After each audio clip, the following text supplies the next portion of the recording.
Students, welcome to Vikram classes.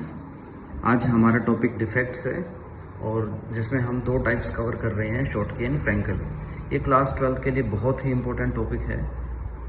Generally यहाँ से एक क्वेश्चन बनता है आपका बोर्ड के एग्ज़ाम्स में एंड स्कूल एग्ज़ाम्स में भी यहाँ से क्वेश्चन आते हैं। तो सबसे पहले हम समझते हैं डिफेक्ट के बारे में। तो हम डिफेक्ट किसको कहते हैं? देखिए, सॉलिड में जो एटम्स होते हैं वो एक प्रॉपर अरेंजमेंट में होते हैं। जैसे आपने देखा है आपके स्कूल में असेंबली के अंदर जब बच्चे खड़े होते हैं तो एक प्रॉपर अरेंजमेंट में खड़े होते हैं। उनके राइट लेफ्ट आगे पीछे चारों तरफ इक्वल गैप मेंटेन रहता है। इसी को कहा जाता है रेगुलर अरेंजमेंट। अगर कोई बच्चा अपनी रेगुलर अरेंजमेंट से इधर उधर खड़ा है तो उसको हम कहते हैं डिफेक्ट आना। तो इसी तरीके से हमारे सॉलिड्स के अंदर डिफेक्ट्स देखे जाते हैं और उन्हीं डिफेक्ट्स को यहाँ पर दो टाइप्स में कैटेगराइज किया गया है। तो पहली टाइप है शॉर्टकी एंड दूसरी टाइप है फ्रैंकल। ओके, देखिए, एक सिमिलैरिटी मैं आपको पहले बता दूं इनके बीच में कि ये दोनों ही हमारी जो टाइप्स हैं ये दोनों ही स्टोक्योमेट्री की टाइप हैं। स्टोक्योमेट्रिक डिफेक्ट, जिसका मतलब ये होता है कि जब भी ये दोनों डिफेक्ट देखे जाएंगे तो इनका रेशो हमेशा मेंटेन रहेगा, यानी कि इनके बीच में कभी भी आपको इम्प्रॉपर रेशो देखने को नहीं मिलती। और सेकंड सिमिलैरिटी इनके बीच में होती है कि they are point defects. Okay, तो ये दो तो इनके बीच में सिमिलैरिटी थी। अब हम देखते हैं इनके बीच के डिफरेंसेस। शॉर्टकी डिफेक्ट को वैकेंसी डिफेक्ट कहा जाता है एंड फ्रैंकल डिफेक्ट को इंटरस्टिशियल डिफेक्ट कहा जाता है। वैकेंसी का मतलब होता है अपनी जगह को खाली कर देना, जबकि इंटरस्टिशियल का मतलब होता है किसी रेगुलर अरेंजमेंट के बीच में कहीं घुस जाना।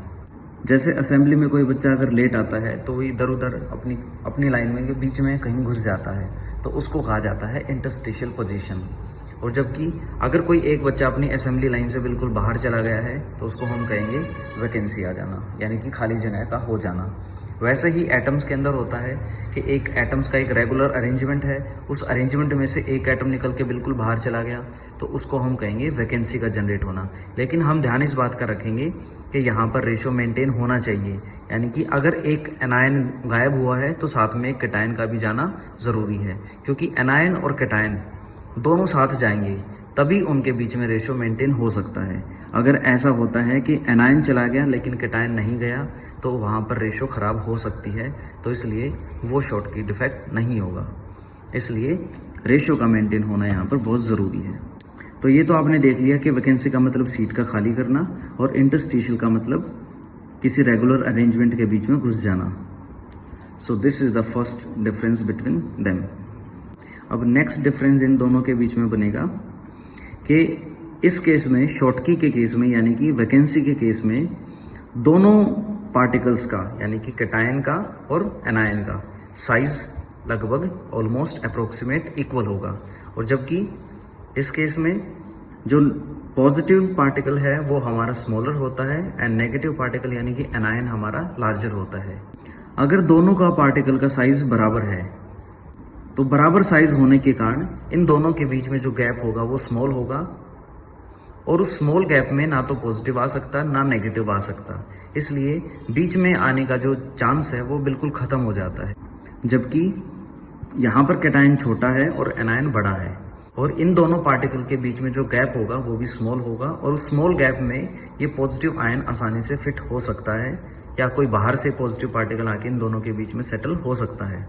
रेगुलर अरेंजमेंट के बीच में आने को ही हम इंटरस्टिशियल डिफेक्ट कहते हैं, यानी कि फ्रैंकल डिफेक्ट कहते हैं। तो ये जब पॉसिबल है जब इन दोनों के बीच में साइज का डिफरेंस हो, और ये तब पॉसिबल है जब इनके दोनों का साइज लगभग ऑलमोस्ट इक्वल हो।